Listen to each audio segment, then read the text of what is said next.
இன்னைக்கு சபைக்கு தேவையான இந்த சத்தியங்கள் எத்தனை முறை பிரசங்கம் பீடங்களிலிருந்து உணிக்கிறது என்ன எனக்கு தெரியாது.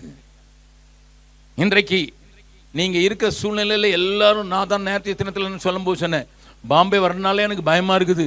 ஏன்னா எங்க பார்த்தாலும் பணம் பணம் பணம் பணம் பணம் பணங்கிறதான் பெரிய பேச்சா இருக்கிற இந்த ஊருக்குள்ள காலடி எடுத்திருக்கோ இந்த ஆவி உலகத்தை கொஞ்சம் சந்திக்கிறதுக்கோ எனக்கு பயமாவே இருக்கிறது என்று நான் சொன்னேன். என்னை கேட்கிற அருமையானவர்களே, நம்முடைய மனநிலையை கொஞ்சம் யோசித்து பாருங்கள். உங்கள் பிள்ளைகள் நல்லாக படிக்க வேண்டும், உண்மைதான். ஒரு சின்ன வசதியான வீட்டில் இருக்க வேண்டும், உண்மைதான். இந்த காலத்துக்கு தகுந்தாற் போல் சின்ன போக்குவரத்து சாதனங்களை மீறுவதற்கு நமக்கு சில காரியங்கள் தேவைதான். ஒரு காலத்துல நான் சின்ன பிள்ளையா இருக்கும்போது ஊருக்குள்ள கார் வந்துட்டுனா பிளஷர் கார்ல வந்திருக்கான்னு சொன்னாங்க. அதாவது பிளஷர், ஆமா, பிளஷர்னுங்கிற வார்த்தை ஆங்கில வார்த்தை. சொகுசு வண்டியில வந்திருக்கான். சாதாரண மாருதி 800 டப்பா வண்டி, அந்த வண்டியில வந்தாலும் பிளஷர் கார்ல மாப்பிள்ள வந்தார் தெரியுமா அப்படின்னு சொல்லுவாங்க. ஏன்னா அந்த நாளத்தில் வில்லு வண்டியில் வந்தாங்க. அதுக்கு பிறகு நான் சின்ன பையனா இருக்கும்போது பிளஷர் கார்ல வந்தார். ஜீப்பில் வருவாங்க, திறந்த ஜீப்பில் வருவாங்க, 4 பக்கம் திறந்து கிடக்கும், அதில் வருவாங்க. ஜீப்பில் வந்தது பிளஷர் கார்னு சொல்லுவாங்க. ஆனால் இப்போ பிளஷர் கார்னா ஆடியில் வர்றானா கோடியில் வர்றானான்னு தான் பார்க்கணும். காலங்கள் மாறிவிட்டது, உண்மைதான். வேகமாக நான் வளர வேண்டியது உண்மைதான். என் பிள்ளைகளுக்கு நான் செய்ய வேண்டியவர்களை செய்ய வேண்டியனால், ஆனால் கடம்பெட்டு அதை செய்வேன்னு நினைச்சு எதையும் செய்துறாங்க. நான் என்னுடைய வாழ்க்கையை சொல்லுகிறது என்னை பெரிதுபடுத்துவதுக்கல்ல. என்னுடைய மூத்த மகன் சிறு வயதிலிருந்து சொல்ல, நான் பைலட் ஆகணும் பைலட் ஆகணும் பைலட் ஆகணும்.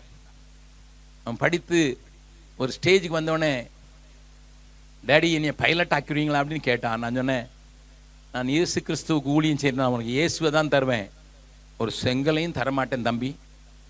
உனக்கு தேவையான கொஞ்சம் படிப்பை படிக்கிறதுக்கு என்னால் முடிஞ்சதை தான் நான் செய்ய முடியும்.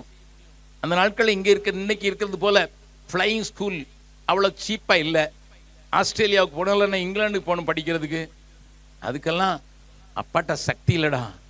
அவன் என்கிட்ட கேட்டான், நீங்கள் உலகம் முழுவதும் சுற்றி பிரசங்கம் பண்ணுறீங்க டாடி, நான் ஒரு பைசா தொட்டதில்லடா. வெளிநாட்டு பணத்தை நான் தொட்டதே இல்லை, எனக்கு கொடுத்ததும் பிள்ளைகளுக்கு கொடுத்து நான் தொட்டதில்லடா. அவன் சொன்னான், அப்போ நானே படிச்சுக்கிறேன். அவன் கம்ப்யூட்டரில் கொஞ்சம் ஜீனியஸாக இருந்ததுனால 12th ஸ்டாண்டர்ட் முடித்த உடனே ஒரு ஆஸ்பத்திரிக்கு சாஃப்ட்வேர் போட்டு கொடுத்து அந்த பணத்தில் பிஎஸ்சி படிப்பதுக்கு தனக்கே ஃபீஸ் படிக்கிறான். நீங்கள் எனக்கு ஒன்றும் கட்ட வேண்டாம். கொஞ்சம் கோபத்தில் தான் சொன்னான், நீங்கள் எனக்கு ஒன்றும் ஃபீஸ் கட்ட வேண்டாம், நானே பார்த்து கொள்கிறேன். கெட்டு போய் விட்டார்களா என் பிள்ளைகள்? கெட்டு போய் விட்டார்களா? இல்லை ஐயா. என்னை கேட்கிற அருமையான தேவனுடைய பிள்ளைகளே, இந்த மாலை வேளையில் நம்முடைய கவனத்தை பரலோகத்தை விட்டு திருப்புகிற எந்த காரியத்திற்கும் நீங்கள் விலக வேண்டும் என்று உங்களை நான் கைகளை கூப்பி கேட்பேன். இங்கே சகோதரர்கள் பாடின பாட்டை நான் எழுதின போது, அவர்கள் பாடின பாட்டு நான் எழுதின பாடல், அதில் கடைசி வரி இப்படி இருக்கும். இங்கே எல்லாரும் பாடினார்கள், இவர்கள் வேற அவங்க இஷ்டத்துக்கு தட்ட ஆரம்பிச்சிட்டாங்க. அதில் ஒன்றும் கேட்டிருக்காது உங்களுக்கு. உங்கள் கையில் புஸ்தகத்தை கொடுத்துருக்கிறது உங்களுக்கு விளங்கியிருக்குதா என்னன்னு தெரியாது. அதில் கடைசி கவியை நீங்கள் படிச்சிங்கன்னா, நான் அதில் எழுதின வார்த்தை, விண்ணை விட்டு என் கண்ணை அகற்றிடேன்,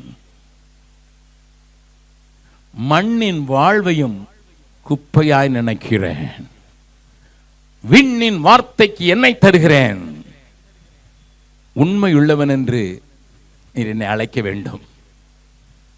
இந்த பாட்டை ஏதோ எழுதணும்னு எழுதலை, நான் இருதயத்தினாலத்தில் என்னுடைய வாஞ்சை விருப்பம் மனிதாக நான் அந்த கவியை மாத்திரம் எல்லாரும் கொஞ்சம் வலது கையை உயர்த்தி உங்கள் கையில் அந்த பாட்டு புஸ்தகம் இருக்கும்னா, அந்த பாட்டு புஸ்தகத்தில் சிலுவை சுமந்தோராய் என்கிற அந்த பாட்டை திருப்பிக் கொள்ளுங்க.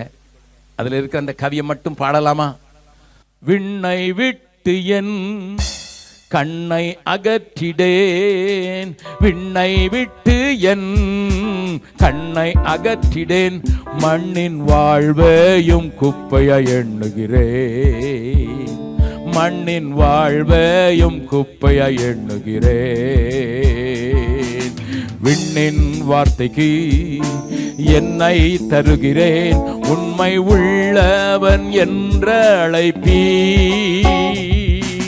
விண்ணின் வார்த்தைக்கு என்னை தருகிறேன், உண்மை உள்ளவன் என்று அழைப்பீர். ஹல்லேலூயா ஹல்லேலூயா ஹல்லேலூயா ஹல்லேலூயா. இயேசு தாங்குவார், அவரே சுமப்பார், ஒரு போதும் கைவிடவே மாட்டார். இயேசு தாங்குவார், அவரே சுமப்பார், ஒரு போதும் கைவிடவே மாட்டார். ஹல்லேலூயா ஹல்லேலூயா ஹல்லேலூயா ஹல்லேலூயா. எல்லாரும் சேர்த்து பாடலாமா? விண்ணை விட்டு என் கண்ணை அகற்றிடேன், விண்ணை விட்டு என் கண்ணை அகற்றிடேன், மண்ணின் வாழ்வையும் குப்பையாய் எண்ணுகிறேன், மண்ணின் வாழ்வையும் குப்பையாய் எண்ணுகிறேன். விண்ணின் வார்த்தைக்கு என்னை தருகிறேன், உண்மை உள்ளவன் என்று அழைத்தீர். விண்ணின் வார்த்தைக்கு என்னை தருகிறேன், உண்மை உள்ளவன் என்று அழைப்பீர். ஹல்லேலூயா ஹல்லேலூயா ஹல்லேலூயா ஹல்லேலூயா ஹல்லேலூயா ஹல்லேலூயா ஹல்லேலூயா ஹல்லேலூயா. இந்த நேரத்தில் ஒரு தீர்மானம் எடுங்கள். உம்முடைய இரத்தத்தினால விலைக்க வாங்கப்பட்டது உண்மை என்றால், உம்முடைய மந்தையினுடைய ஒரு ஆடு என்பது உண்மை என்றால், உம்முடைய சத்தத்தை கேட்பது மாத்திரமல்ல ஆண்டவரே, இந்த வார்த்தையில் சொல்லப்பட்டிருக்கும் உம்முடைய சுத்தத்தை செய்வதற்கும் நான் என்னை ஒப்பு கொடுக்கிறேன். உம்முடைய வார்த்தைகளுக்கு ஏங்குகிறேன். என்னுடைய கண்கள் விண்ணை விட்டு ஒருபோதும் ஒருபோதும் மாறாது.